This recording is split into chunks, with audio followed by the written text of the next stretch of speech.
Do not adjust your digital device. What you are about to see and hear may shock and appall you. Join our hosts as they encounter countless thrills, spills, chills, and hilarity as they explore the very weirdest in pop culture. The following media is so strange, so beyond the scope of what is normal, it will make you ask the question, why does this exist?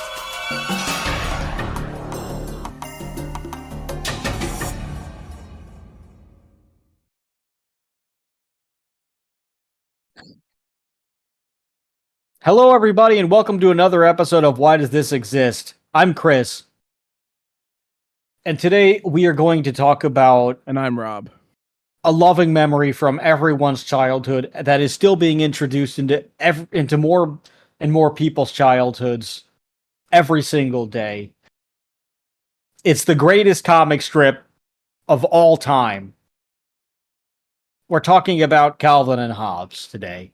But before we start the show, I'm not going to do our places where you can find us. If you've been listening to the show, we're almost at 100 episodes. You know where to go. And if you don't know where to go and this is your first time, take a look at our descriptions. Everything is there. Nobody cares about the buttons on the YouTube channels. It's really that simple. If you really care, you care. And if you want to give us money, patreon.com/whydoesthisexist. That's all I've got to say about that. Before we start the show, I do want to, we've got like a quick in memoriam. The Iron Sheik passed away this previous week. And, well, if you don't know who the Iron Sheik was, we may or may not do an episode on the Iron Sheik himself at one point, because he certainly deserves his own episode.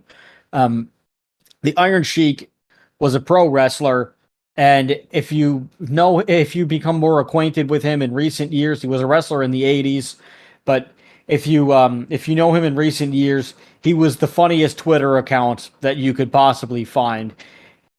No one else cursed out Justin Bieber and Miley Cyrus with such gusto, and always made sure to curse out Monday every Monday. Tomorrow was going to be, we're recording it on a Sunday night, so tomorrow I'm going to be quite sad when I look at the Iron Sheik's Twitter account and there is no one telling Monday to go fuck itself. I will be upset, and I do miss him. You can, of course, find all of his things on any wrestling archive that you could find, and you should definitely watch his shoot interviews at shoot or YouTube wrestling shoots or pro wrestling shoots or any of those channels, or anything that he has done on the on the Howard Stern show. The Iron Sheik was hysterical. You can also learn all about his life in the documentary The Iron Sheik or The Sheik. You can find that on YouTube for free now. You can also find that you might still be able to find that in a few other places, but you can watch it for free on YouTube with some ads. Please check it out. It's one of the best wrestling documentaries ever made, and I think his nephew made that. So it's really cool to see it come full circle. But the Sheik was the man. He was number one. Anyone else was a jabroni. I was going to say, everybody else were jabronis. So, rest easy, Iron Sheik. In a lot of recent years, he did develop, in the 90s and 80s, he developed a drug problem like most pro wrestlers in the 80s. It was a very wild time. He developed a drug problem. He went through a lot of hardships. He lost his daughter. And he immigrated from Iran to America with his family after the Shah of Iran, whom he was the bodyguard for, was assassinated. So he went through a lot. He experienced a lot of trials and tribulations. He fell into all of the trappings that fame bestows upon people that aren't ready for it. And he still was able to come out the other side and be a great man.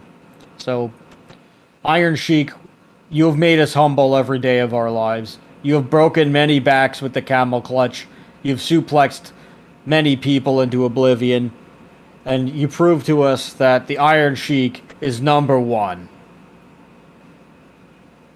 Any words from you, Rob?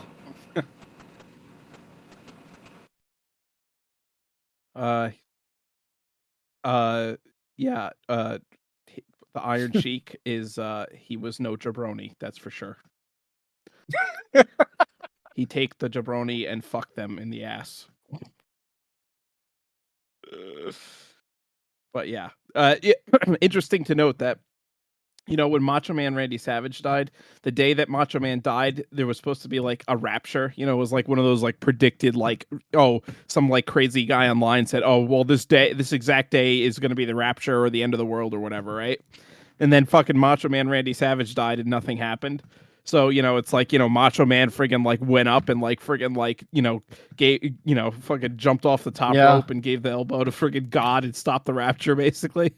Um, well, interestingly enough, we were going through an apocalypse this past week, and Iron Sheik dies, and the apocalypse clears out. So, again, Iron Sheik goes up and friggin' puts that jabroni in a friggin' camel clutch and clears out all the death air, and now we're that back is to a normal. good point. Oh, So there you go. WWE on A&E re-aired the WWE Legends biography for the Iron Sheik in memory. That's really cool, and it's really great. Oh, nice. He was Nice. a Hall of Famer, and he was just Yeah. he was crazy. The final tweet that he had tweeted was he passed away June 9th? June 7th. Okay, so I guess whoever managed his Twitter June account 7th. just pinned this one. Oh, okay, it was from June 9th, 2018. They pinned this one to the top. It's take a minute of your day to be nice to someone, you dumb son of a bitch. And if you're listening in digital media device land, you should do just that. Yeah. You dumb son of a bitch.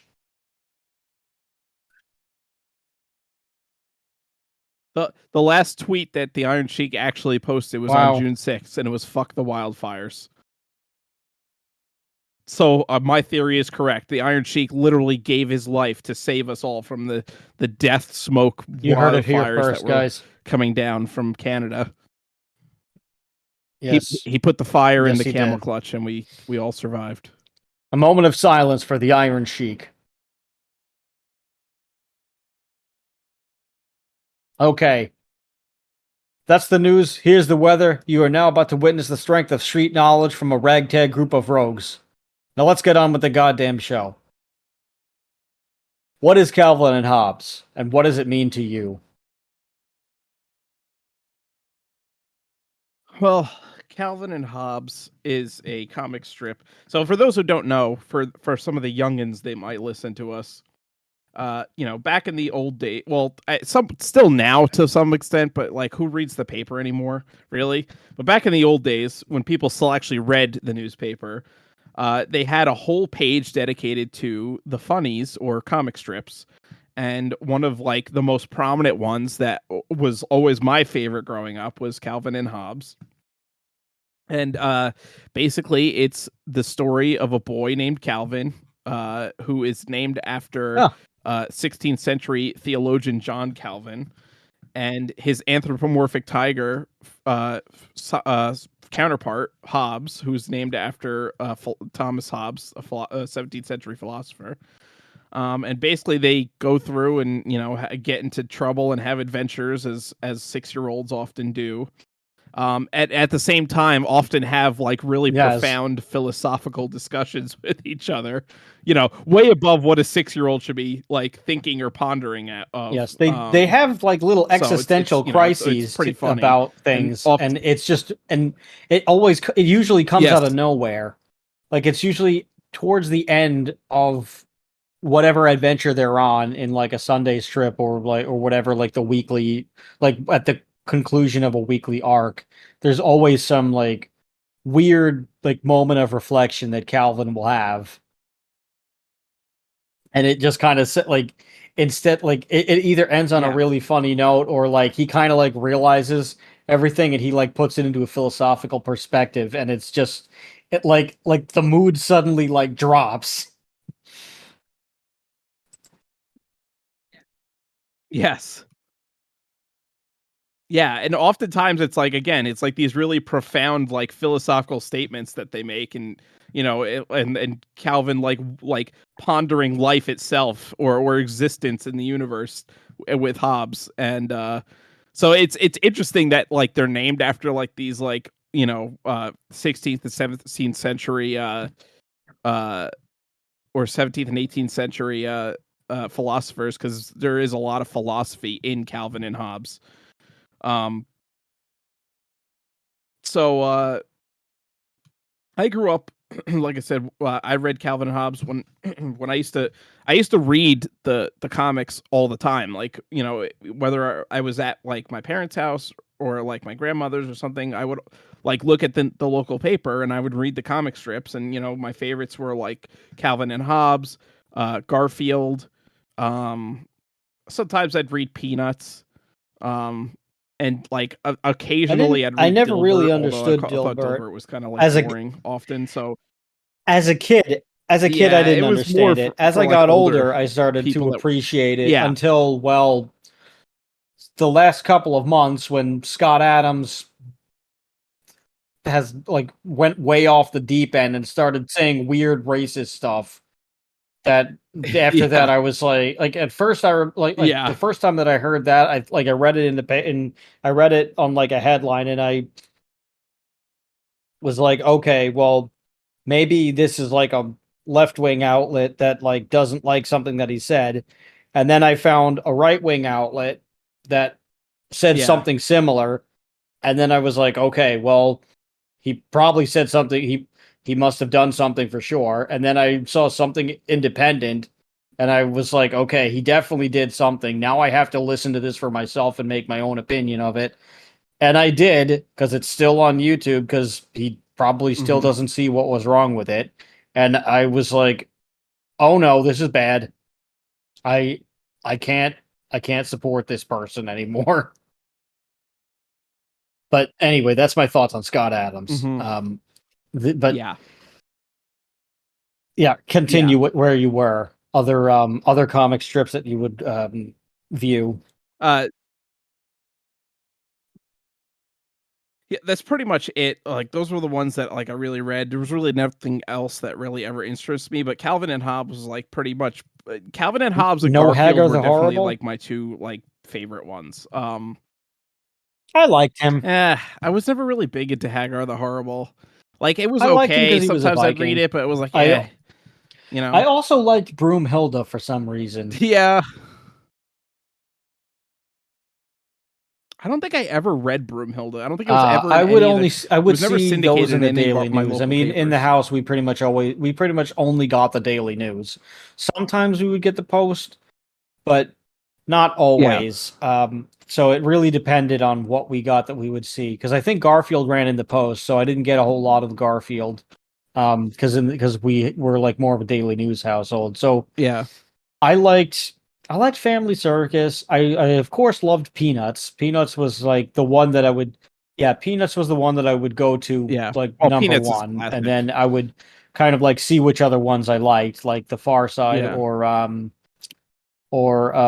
oh god, I'm drawing a blank, and I used to have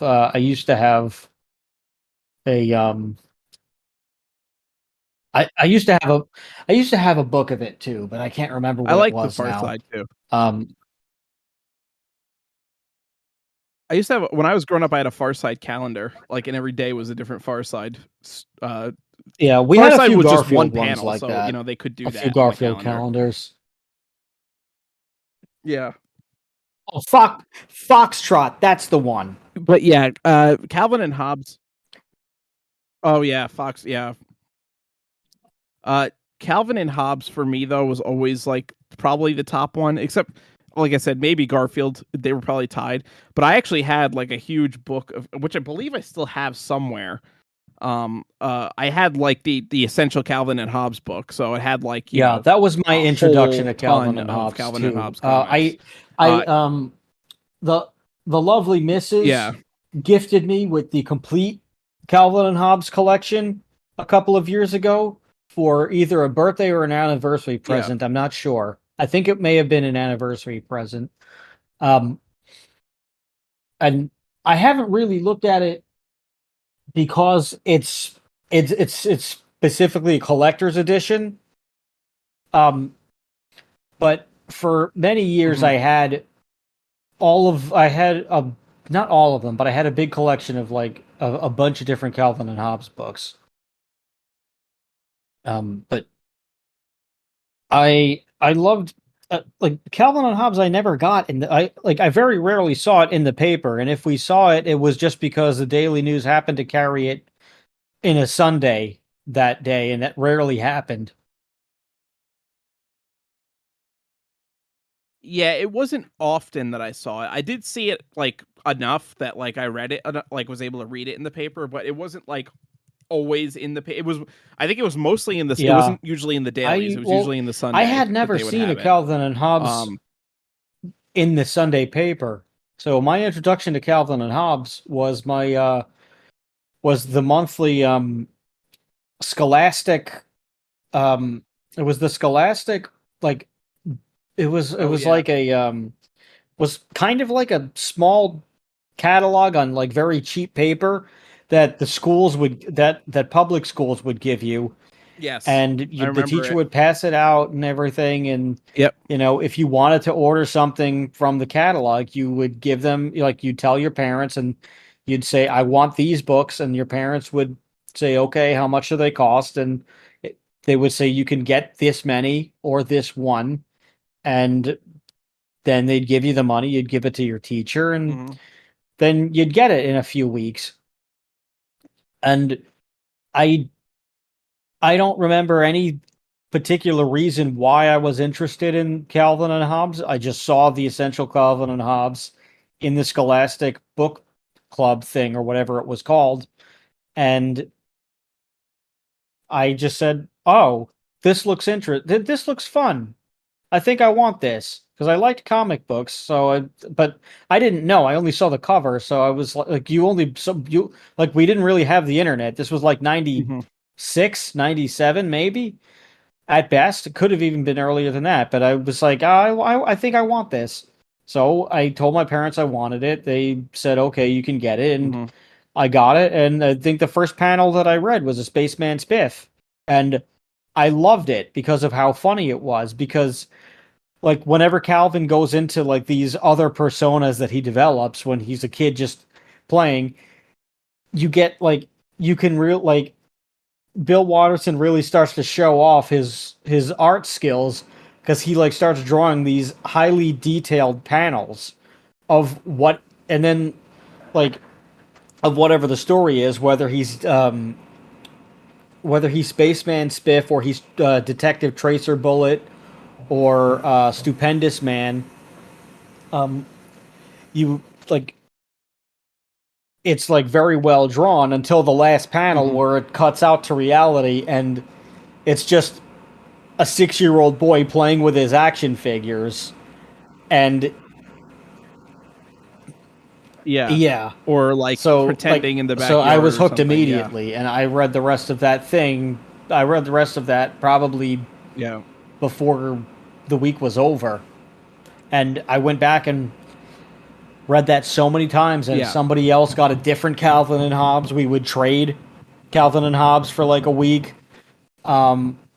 But it had to be a Hmm. book of equal size. Hmm.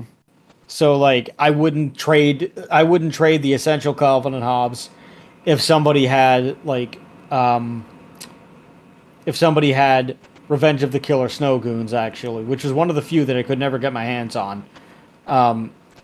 Like I like we were Hmm. like, no, you have to give me two books for that one. You'd have to give me Something Under the Bed Is Drooling and Revenge of the Killer Snow Goons. So then we do that trade. Or if you had the essential and the authoritative, then it was like, okay, fine, we can trade those two because they're of equal sizings. We had a weird Calvin and Hobbes only system. Yeah, Hmm. like it was like it was like the That's funniest funny. trading system, or like or like two Garfields for a Calvin and Hobbes, or whatever it Yeah. was. Um, I had a Oh few yeah, yeah. Garfields I had a myself. couple of the Garfield books too, so But the essential I think the difference with the essential Calvin and Hobbes book that Yes, I had, because there were a it was a couple of large book. It different was like a smaller coffee ones table in sized there. book. And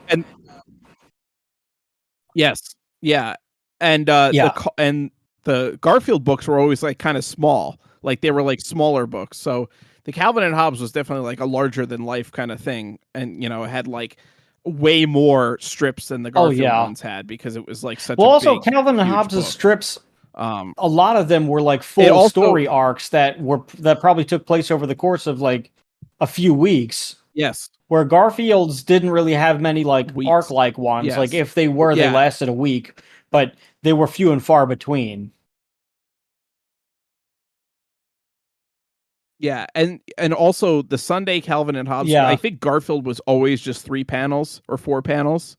And Calvin and Hobbes Yeah, there were oftentimes, like especially like 10, the Sunday Calvin and Hobbes, were like they didn't all multi-panel. have the same, Like, like every panel didn't yeah, have the same shape. yeah.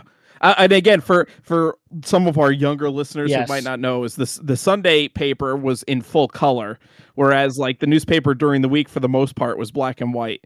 That's kind of changed a little bit now. I think a lot of papers now are like in color. They'll have color pictures and stuff during the week. But the funnies were always in black Yeah. and white during the week, and then the Sunday I paper you used would to get collect the Sunday had color funnies. full color. What I used to do was I used to make Yeah. my parents get the Daily News, or they would like get a subscription to it at some points, and I would Mhm. go right for the funnies, and I would just say, "Mom, Dad, can you please just give me the? I only want the funnies. Like you can read the rest of the paper. I don't care about that. I only want the funnies." Yeah. And I'd scoop out the funnies, and I'd either staple them together or I'd try to have them neatly arranged so that you got exactly you got the exact funnies from that day. And I just had like boxes of these. And like if there was a field trip for school, like sometimes I would Mhm. bring it to school with me and I would either read it in school or I would bring it to my or I would like just bring it and like let people borrow the Sunday funnies from certain weeks, or if we had a field trip, I would bring my Yeah. whole collection and I would give them to people so that we could all read them on the bus. And I would just do things like that, and then I would go ahead Yeah. and I would try to make my own funnies. So I'd start that. So like I started writing my own comic books and drawing my own comic books.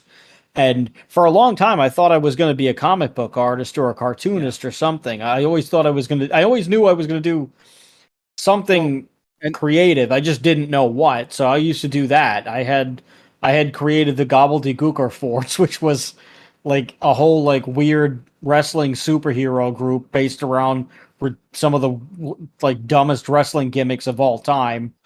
Like Dude Love was like the number two guy, and it was led by the Gobbledygooker, and that's Doink the hilarious. Clown and Dink the Clown were like the other two people. So it was those four, and I couldn't Oh my remember, I god. couldn't give you one off the top of my head of what stupid things happened in these nonsensical issues, but it happened. Mhm. Yeah, and well, a lot of actual like, comic artists like that came after will cite Calvin and Hobbes as like their main inspiration, and you could see that like there's a lot of like Oh Calvin and yeah, Hobbes in more modern comics strips. Like you could see a lot of like the same humor, a right. lot of like A the same similar art or similar style. situations at least. Um, Like you definitely see that in like the use of yes. watercolor Yeah. and like and the landscape backgrounds. Yeah. You'll see that in a lot of them. So like it's like it Yes. was just aesthetically fun to look at, sometimes even beautiful. Yeah. And it had the juxtaposition of like, like kids like very basic like kids humor mixed in with like these like Yeah, so it ridiculous hit like for philosophical everybody. themes and stuff and existential themes. Like I would Like, have my aunts and uncles when they came over yeah, for something, I would have us read Calvin and Hobbes together, and one of us would be Calvin and the other one would be Hobbes, and we would just like read the parts. Um, like we would do that for hours, and I loved yeah, it. And I hope to do that with my nieces and nephews yeah. someday. And if I Hmm. have any children, it would be great to do that with them too. Yeah. But I don't know. Um, yeah.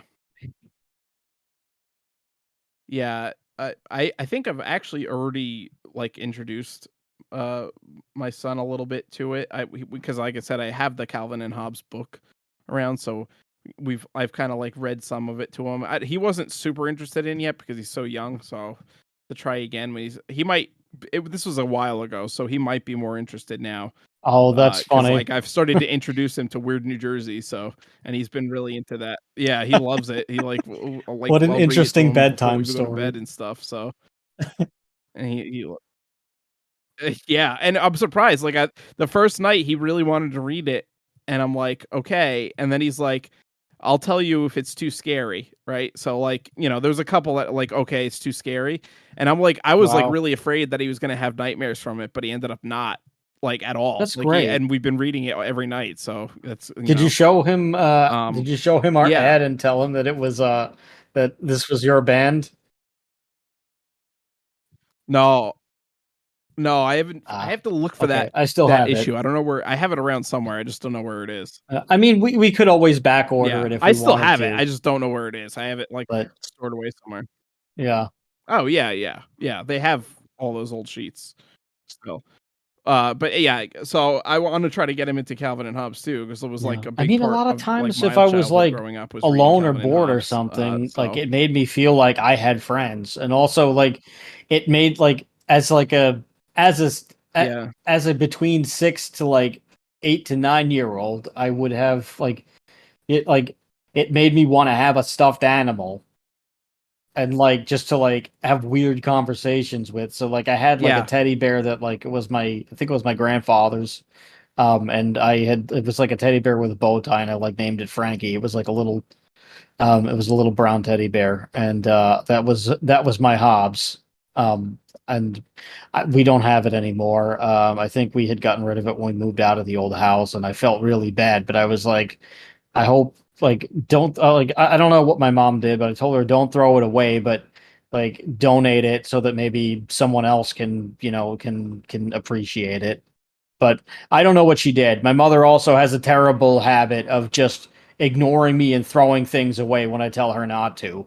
Like all of my Pokemon cards. yeah. Yeah, they would have been. But Oh no, yeah, I which mean, probably would have it been wouldn't worth have something. changed my life, but it would have been nice to have. We'll put it that way. Yeah, yeah. Um, it was always cool reading, and I especially liked some of the other like characters of that like Calvin would be portray, um, like Spaceman Spiff and stuff. It was cool because it was almost like reading like like Buck Rogers or something. He'd be like zooming through space and like shooting at Yeah. aliens and all this stuff, and then you realize it's just like a kid playing in his backyard. Like it was just a cool little thing. Uh, Hobbes also is so he's portrayed obviously in the scenes with Calvin as anthropomorphic. Like Calvin could talk to him and Hobbes talks back, and they do stuff together. And Hobbes has full range of motion. But when Calvin's parents are in the room, you I mean, realize that Hobbes is it's not actually even his just parents, Calvin's it's just stuffed anyone. tiger. Like he's just a stuffed animal. Yeah, anybody besides Calvin. So only Calvin sees Hobbes as alive. Everybody else sees him as like uh a stuffed animal. And I think Bill Watterson actually had like said that like it's up to the reader to decide what is real. Like if Hobbes actually alive and Calvin's the only one that can like knows that he's alive, or is he just a stuffed animal and Calvin just has like that Yeah. crazy amount Which I think is of an really cool for you imagination. to like just to have that idea of like just to put that in your head that he may or may like he may be alive, he may not be alive, but it's really up to you. Like I think that's cool. But I think it's funny Yeah. because like my favorite my favorite um my favorite Calvin I guess you want to call it like his his like his persona of like any of the wacky characters that he pretends to be. My favorite was always Tracer Bullet because it went to a noir. It went right to a noir, and he was Hmm. like this detective, and Oh yeah. whatever it was. And there was always some dame who had a Yeah. problem. And that was the girl, Susie Durkins, who is like his girl, like the girl next door that Yes. Calvin has a crush on, but he can't admit that he does because he's 6 years old. And it's not cool to like girls at that point in time or to Yeah. admit for some weird reason. That was always the case.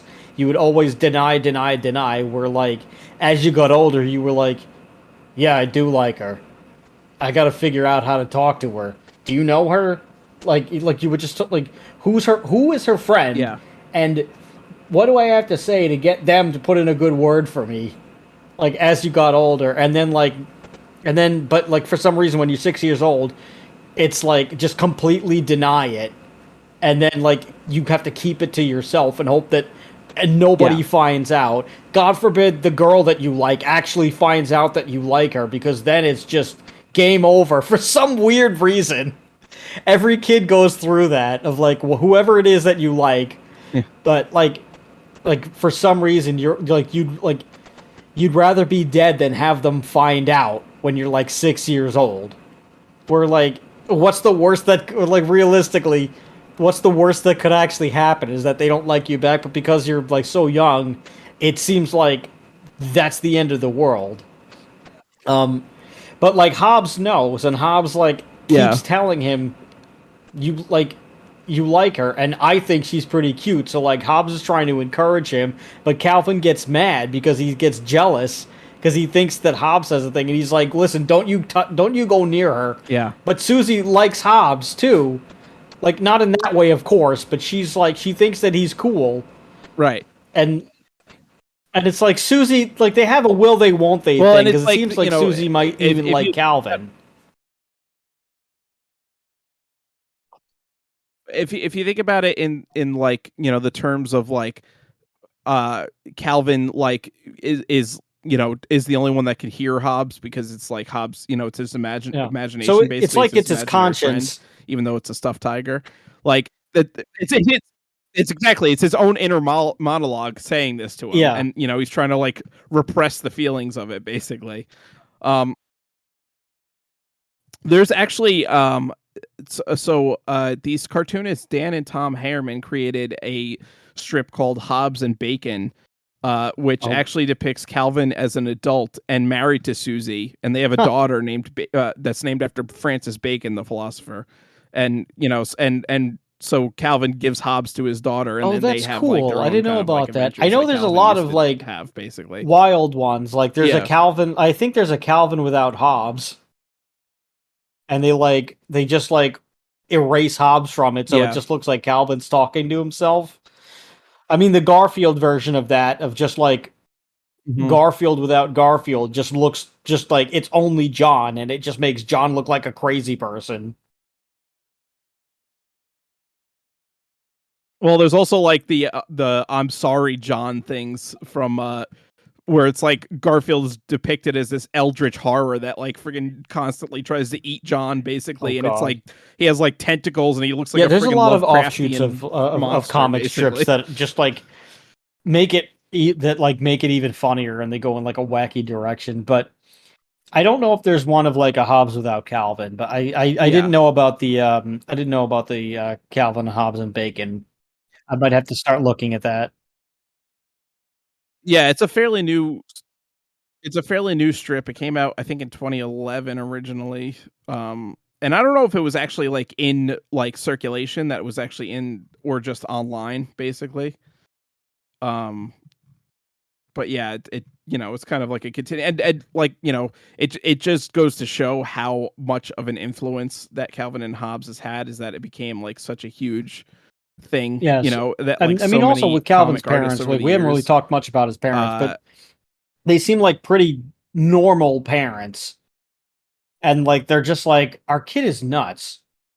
yeah. Like that's kind of like what you get from them. They're just like, we have a really weird kid, but like they love him anyway. So I always thought that that was interesting Hmm. because Calvin almost always views his parents as the enemy almost every single time. And some of those comic strips, like they really like they resonate with me a lot because I was like a troublemaking kid, but also like there's one particular one that always stuck with me, and it's the one where he goes camping with his dad, and everything that could go wrong goes wrong. It Hmm. rains, the dad is having a miserable time, he can't set up the tent, there's like all of these problems that happen, and just Calvin's like, Dad, this trip is great. And he's like, really? And they just kind of have that. It's like one of the few comics strips where like Calvin actually bonds with his dad. Because like usually he's just being a terror. But in Yeah. this particular one, he's like just bonding with his dad. Yeah. And that it there I we have a very like my dad and I had a very similar camping trip when I was around that age, which we still have arguments about what happened based on a picture that he has. But we he took the weekend off or whatever from his job. He took a couple like he took like it was like a Thursday or a Hmm. Memorial Day weekend or something. So he took the extra day off. We had a big weekend. We went up to this campsite in Pennsylvania, and it was clear skies. The weather report was that it was going to be a nice weekend. The minute that we park the car, torrential downpour. We were stuck in the Oh my car God. listening to whatever he was listening to, whatever That game that he could sucks. get service for, just to try to have the time pass. And we were just talking about whatever a 6-year-old is able to talk about with a father in his like late 30s to early 40s. And like I enjoyed it but he was obviously pissed off. And then it got worse because I was wearing I Hmm. was wearing a gray sweatsuit, and the um the campground had it had a playground for like kids, but of course there was a lot of mud everywhere from the rain. Um I went down the slide. He told me not to go down the slide. I went down the slide anyway. There was a bump in the slide. It was a little wet at the bottom. I didn't land on my feet because I got the extra speed because the slide was wet. It was one of those aluminum slides that is either very very hot in the Hmm. summertime, perfect, or like you go way too fast when it's wet. Um, I went too fast. I slipped a little bit, and I got some mud on my outfit. This added to everything else that was going on with my father. So my father, who has a picture of me where you can only see me Oh from the God. front, claims that this picture was taken a little bit after I was finished crying because he yelled at me. He claims that the back of that outfit was just 99% mud, like whatever, like it looked like it was always brown from the day you bought it because of how muddy it was. Everything head to toe was mud. He claims that this picture was like doesn't like because the picture hides it, everyone has to take his word for it. And I was like, you didn't have to yell at me like that. We still go back and forth on it, and I'm like, you really didn't have to yell at me the way that you did. He's like, I know, but it was all that, and then you did this. And he still will he'll do it until his last breath. He'll swear up and down that I was as muddy as the day is long, but I know that it was just a little bit of mud. But that's okay, Dad, if you're listening. I forgive you. But you're wrong. But after 2 days, I think in the middle of the day before we had to go home, it started clearing up and we were able to go fishing and everything. But otherwise, but like we had like a similar experience where Nice. he was mad the whole time, and then at the end we had a lot of fun anyway, and we slept in the car and it was fine. And he was just mad because he just wanted it to be perfect. But I thought that it was perfect anyway, besides him yelling at me Yeah. about the mud. Sorry, that's my little diatribe. But I really like that one. I think my favorite ones might be the ones involving the snow people or things that aren't Calvin. Because there's these Oh other yeah. ones that are just way out of left field where it's just it takes a topic and it spins it on its head, almost like a comedian's bit, like just written, just like animated for like a comic strip. Like there's one where where it's some guy who's like he steps out for lunch after like he's working his job, he steps out for lunch, he goes to the break room and he gets shot by a deer who's hunting humans. And like and the office just like, oh man, was that Bob? That sucks. And I think somebody else is like dibs on his lunch or something like that. um so it just like takes that and turns it on its head. But I loved that one because that one cracked me up, and I would show my parents that, and my mom loved that one too. My mom cracked up a lot, and there were but I really loved what they would do with the snow people, like anything that they did with the killer snow goons. Like Calvin would he would make these snowmen, and he would Yeah. like do these horrible like things to them, and it was always just like a mass grave Yeah. of like all of these snow people who have been like horribly mutilated beyond control and murdered in terrible ways. Or like, yeah, that's basically what it was. Snowman House Like of there would be Horror. like a snowman where like his body was Yeah. like on the roof of the house and the head was on the floor, or vice versa, or like there was Yeah. yeah. There was one where the snowman was Just impaled horrible through the tree stuff. or whatever. Like, And like there was one where like a snow person was like, where like a snowman was like using another snowman's head as a bowling ball into other snow people. Just like this really messed up stuff, Yeah. but it was just so funny to see because it was snowmen. And it just, and like sometimes you would see an adult like just taking it in and just like, this like what is going on, or like you would see his parents and like his mom would say something like, our kid is really messed up, like what did we do? But it was just so funny. And like I remember like in college, I like the first time that I ever tried stand-up comedy, I like had a weird bit that was like contrived from it, like that was like that was like based off of like the Calvin and Hobbes snow goon stuff, where like I had said that I used to make I used to make snow people, and I would put different colored bandanas on their like around their heads, and I would give them guns, like I would give them like squirt guns, and I would and I'd have my mom come out, and I would be like, "Hey, mom, guess what?" And she's like, "Why do there have to be guns?" I'm like, "Because it's gang violence." Like just something like that, and I just had like a stupid bit about that, but that was like one of my first bits. I've done stand up comedy on and off over the years. I appreciate the art, but it's the lifestyle is not for me.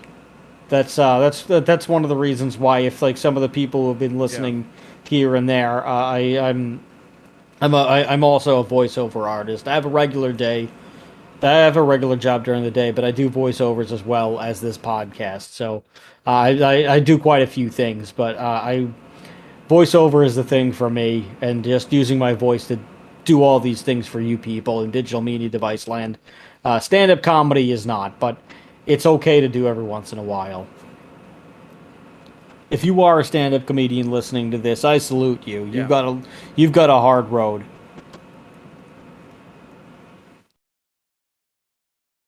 But Yeah. we've Yeah. it is. So what are your It's a favorites? tough thing to get into.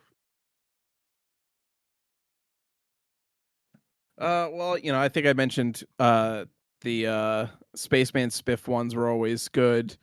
Um, the Tracer Bullet ones are pretty funny too. Uh, I always liked the ones where they like do the like they're either sledding or riding the wagon, Mm-hmm. because those were oftentimes like the most philosophical ones when they like talk a lot. Like they're like it's always just them like going down the hill on a wagon, but they're like talking about like all these different philosophical topics while they're doing it. So And they were always like whenever the fun ones sled ride is when they over, did that. like once the sled comes to a complete stop, he has this melancholy moment that just ends the whole thing. Yeah. And like it's one of those things where Yeah. like it's supposed to end the thing on like a depressing note, but because he did, it makes it funny. I don't even think it's supposed to be like depressing Mm-hmm. necessarily. It's just like supposed to be like profound and existential kind of. It's not like supposed to be like, oh, like depressing in the sense of like he's just like lamenting about things. It's just supposed to be like something that's like profound and, maybe it may be like dark to some, Yeah. but it's not supposed like meant to be kind of thing, Uh it was like, again, it was always funny because it's like literally them just taking a sleigh ride or a wagon ride, and they have these like deep discussions while they're doing it, and then oftentimes they also crash at the end as well. And they'll be like it'll show them just like in a pile in a heap at the bottom of the hill or whatever, or like Hobbes will jump Or off at the last sometimes second and Calvin it'll will just like you'll crash. just Like, see the sled by itself with no people in it, like stopped on a rock. yeah, yeah. Yeah, so there's like so many good ones. It's hard to like nail down like a favorite one because like there are just so many good ones. Like there's really not like a bad Calvin and Hobbes, you know. Uh, and I think though it only ran from 1985 to 1995. There's so many strips. And There's that was there's it. over Like 3,000 like I said, strips, there's been like, which 10 years, of course. well, yeah, it's 10 years worth, which is like real. That makes Yeah. exact sense because 10 years, 365 days But a it year. just There's over it 3,000. feels right like there, there's so many. It feels like it's just it's just become bigger than it is, and I don't think that there's really not a lot that have been. And I mean, of course, I don't think there's ever no, been a not strip that's has been as I don't big think even since then. close. There's strips that are no, there's strips that are big that came before it, like or at the same time that were contemporary, like Garfield, and then Peanuts obviously came before it.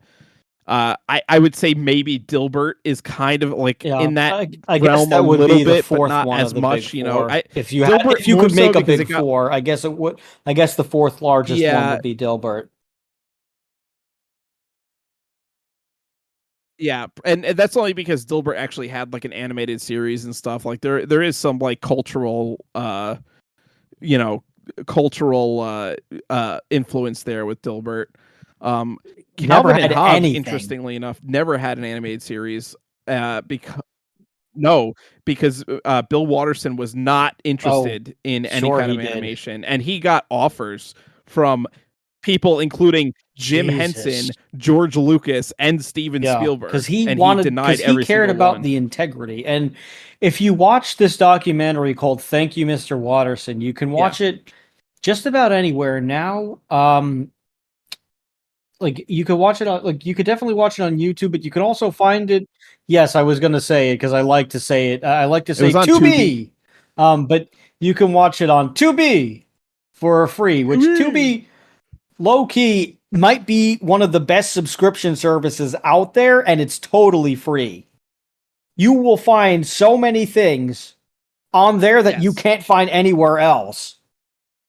And the ad and the No. free version, the ads are not obnoxious. It's like if you're like watching a 30-minute show, there's one ad break in the middle. That's it. And it's only like a minute or 2 minute ad break. It's not long. So it's not like some other like streaming services where like if you do the free option, the ads are fucking obnoxious. Yeah, Like, oh, Hulu here's 8 minutes of Hulu ads so kills you me could with watch an those. hour-long show. Like it's not like that.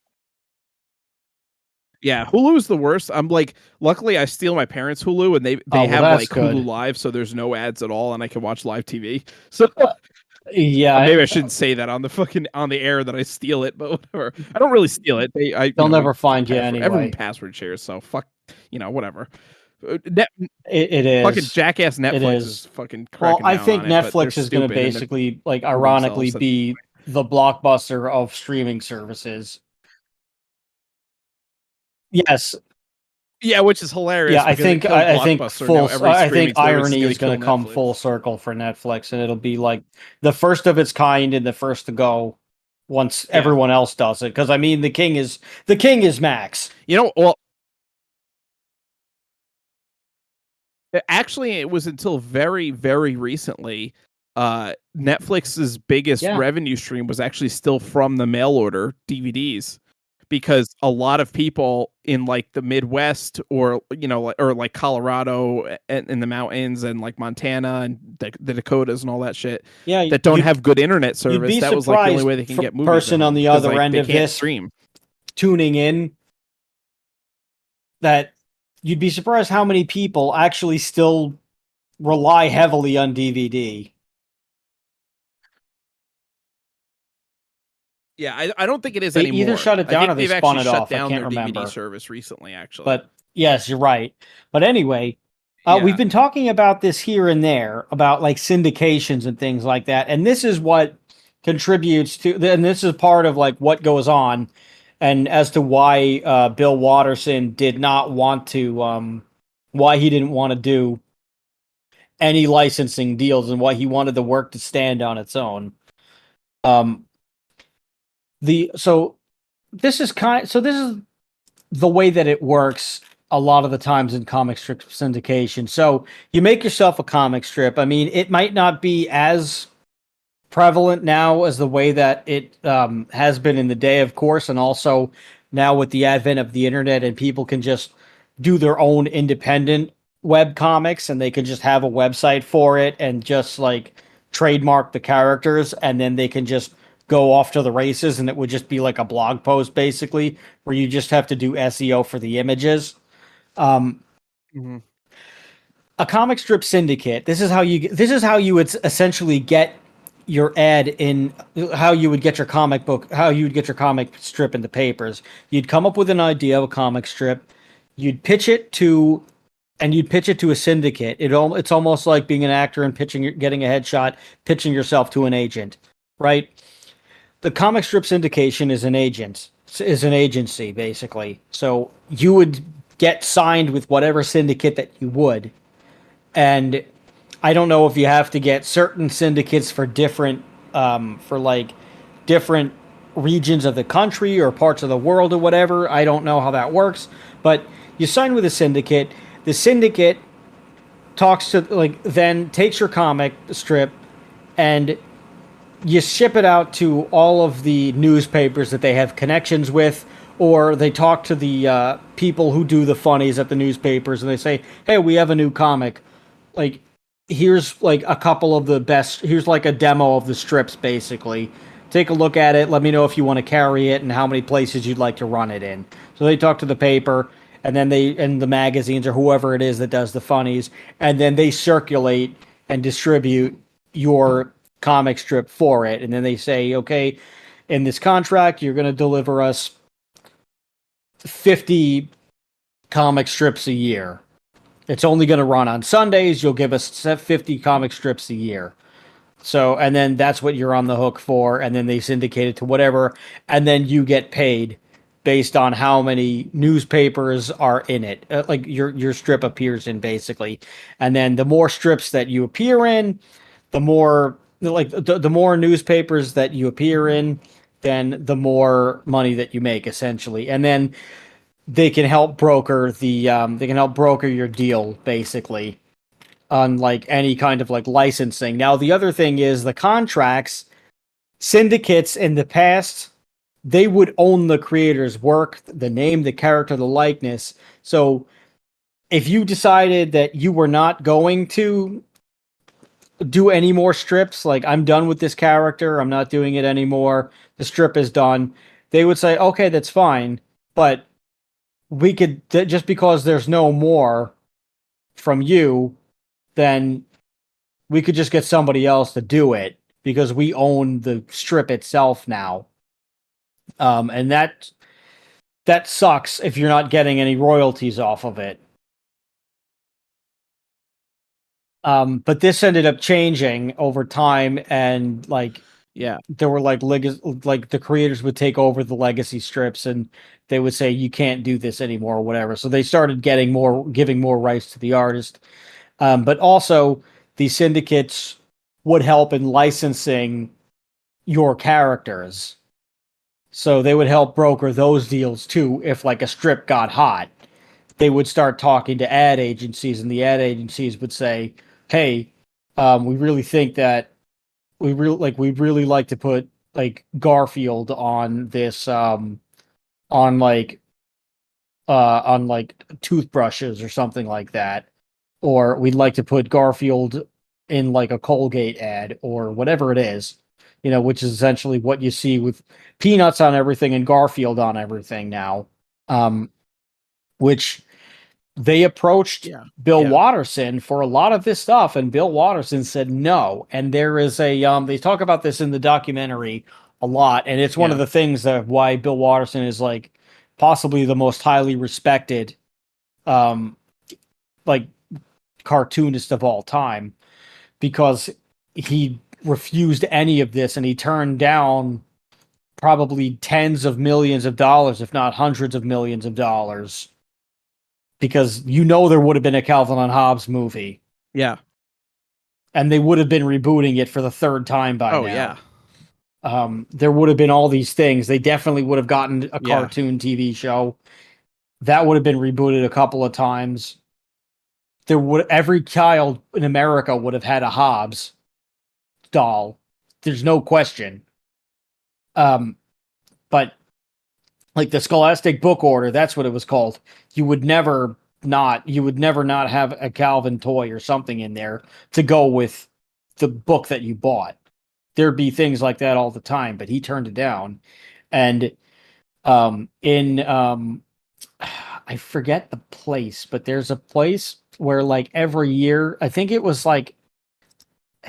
want to say it's like Ohio State University or something like that, where every year or 3 years or something, they had a thing.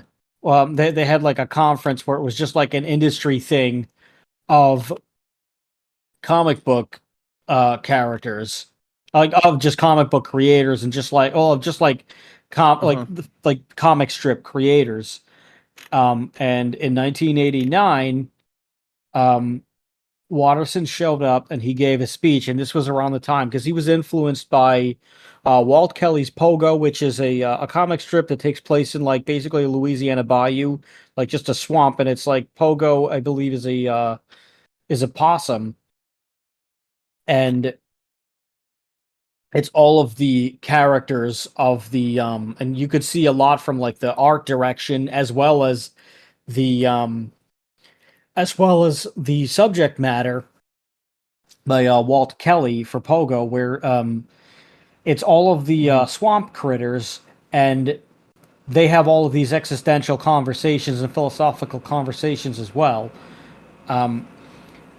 And you also have the cuteness of Peanuts, which you could also see some of the art style too. Like the landscapes you could see from Pogo, and the characters you could see from from Peanuts, and also Crazy Cat too is another one that he Peanuts, looked yeah. up to. And this was around the Yeah. time where like Charles Schulz started really licensing out the Peanuts characters to everything. And Charles Schulz's perspective Yeah. was that this is a way to spread the art everywhere, and for the artist to spread his art everywhere and to like enjoy the recognition as an artist and to be appreciated as an artist. Like this was his way, like he saw it that way, but Yeah. but and the same with like Jim Davis's Garfield, which Garfield holds the Guinness World Record for appearing in the most comic strip syndications ever, which at 2002 it appeared in over 2,500 newspapers with 263 million readers worldwide of just syndications. But this was around, around like 89 was really where you started to see all the licensing of Garfield and Peanuts and a lot of other comic strips. And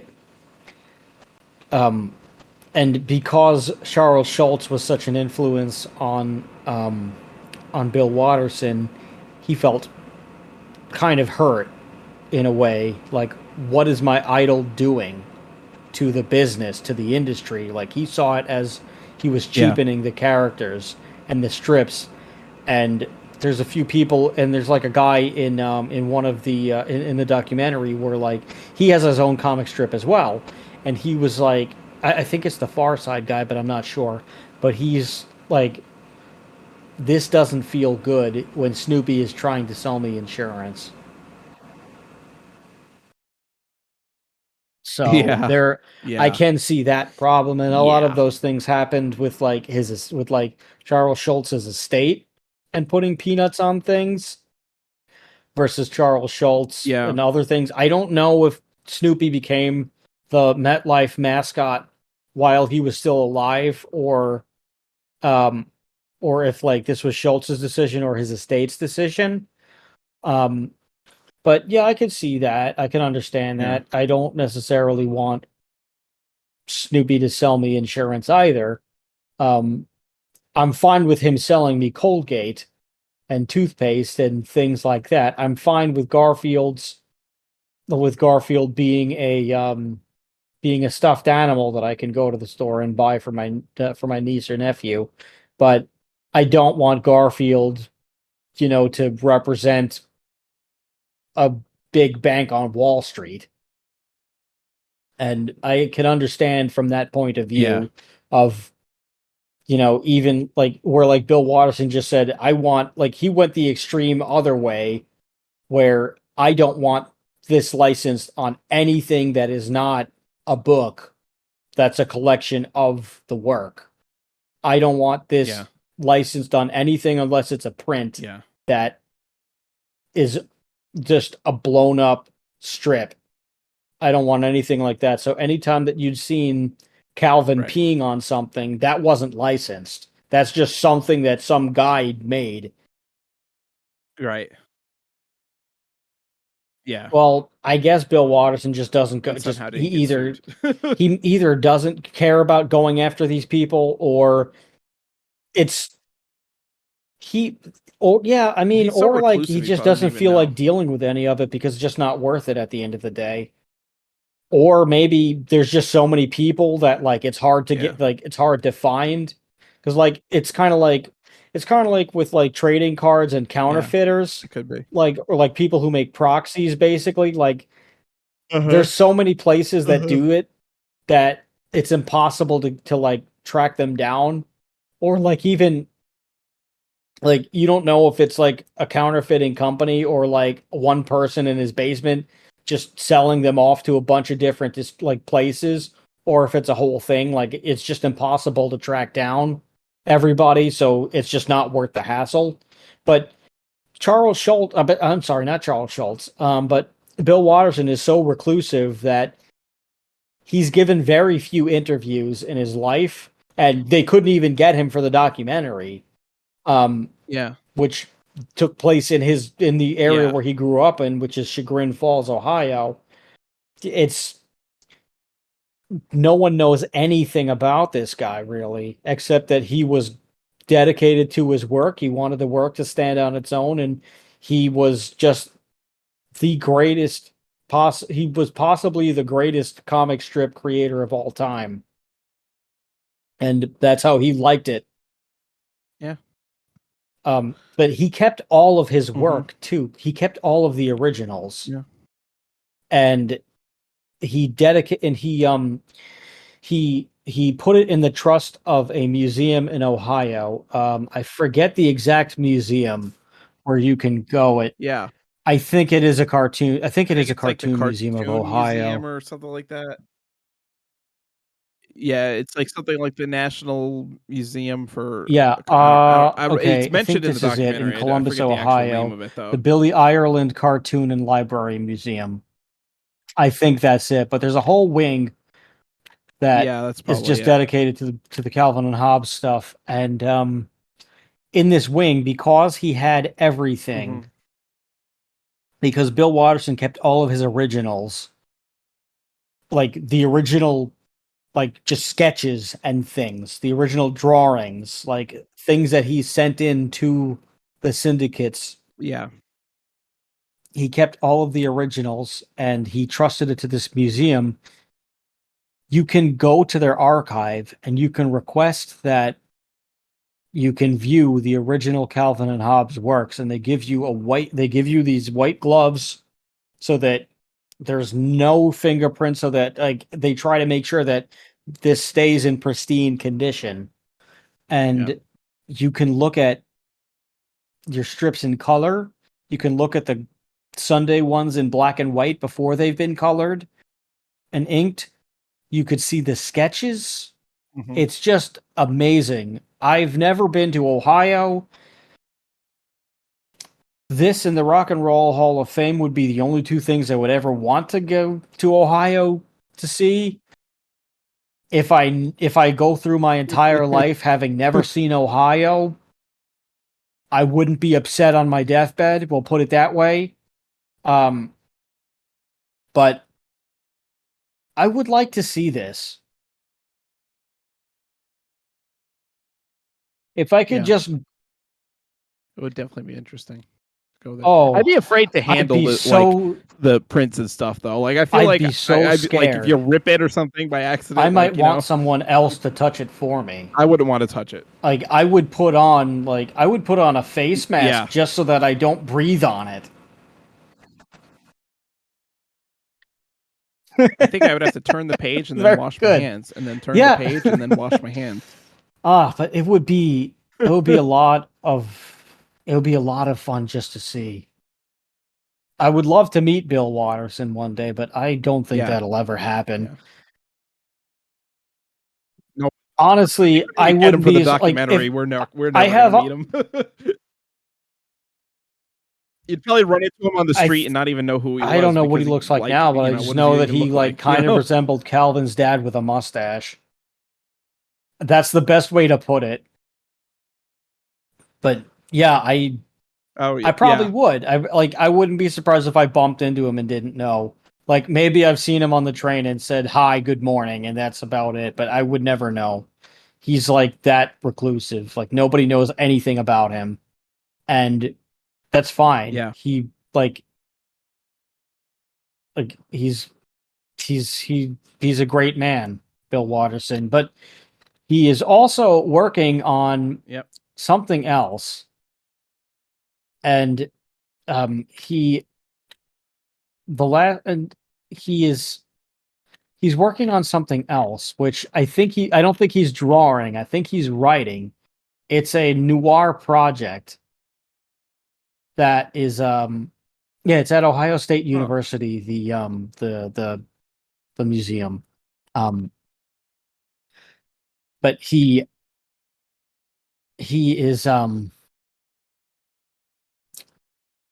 he's doing a wow, they've gotten Calvin Hobbes has had it's pretty much had a steady award for its entire like its every year it's gotten an award except the first year for its entire run.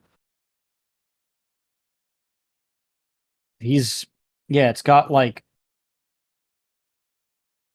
Calvin. Yeah, he's won like a good 14 awards, and he's into the Will Eisner Award Hall of Fame, which I don't know what that is, but he's a Hall of Famer for like legit. But it's so cool. But yeah, he's coming out with a book this year called The Mysteries, and I believe it's a graphic novel, but he's writing it, and it's coming out later this year by from Simon and Schuster. And hold on, let me just try to dig up a little bit more about this, but I'm really intrigued because this is the first time that he's doing anything like really ever since Calvin and Hobbes of like something notable. But uh it's I'm like really looking forward to it. It's a it's like a fable. He's describes it a fable for grown-ups. And it's oh wow. Yeah, Calvin and Hobbes appeared in 2400 newspapers, so not as far off of oh, John Cast is drawing this. Let me find out who John Cast is. I should know this off the bat, but I don't want to say that it's the Ren and Stimpy guy. I think it's somebody else because that guy he has like a series of controversy. But John Cast is he's a caricature artist, and you see a lot of his like stuff. He does a lot of like wacky celebrity things, and he's done a lot of that stuff for like newspapers and things. His work is in the Smithsonian's. So if you've seen like any like if you've seen a lot of political cartoons, a lot of them in like I suppose the like just over the decades, John Case has probably drawn a lot of them. And if you've seen like some murals and things like that, he would be like you might see some of his stuff there. But yeah, he's a caricature painter, and he's really wild, John Cage. It's like it's really like he's really striking in his details, and Nice. you know he has a really like unique style that's almost kind of like a where like he exaggerates like caricatures tend to exaggerate a lot of features, but he captures the essence of the person, John Cage, and he's really great. So John Cage is drawing this The Mysteries, and it's going to come out on October 10th. And I should probably pre-order this right now. You know what? I think I actually will.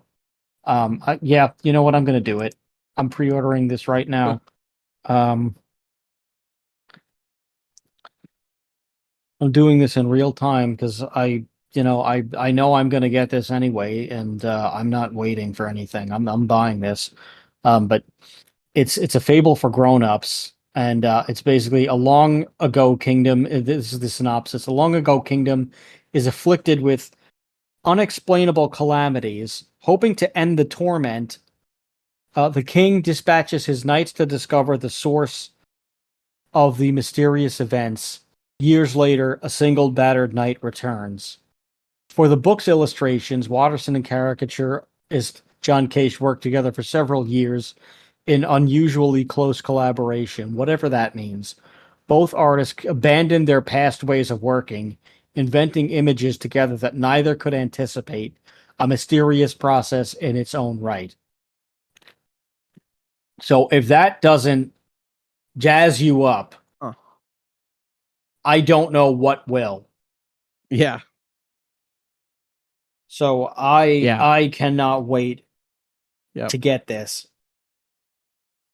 And I Yeah, I'm just I'm just super intrigued. I need to know about this. I need to know what this is, and I'm pre-ordering it. I don't give a shit. It's mine. I'm placing the order right freaking now. Yeah. Yeah. Like I've okay. And three, two, one. I've done it. I've done it. I've pre-ordered it. So you lovely All people, right. do the same. Don't do the same. Do whatever you want. I don't care.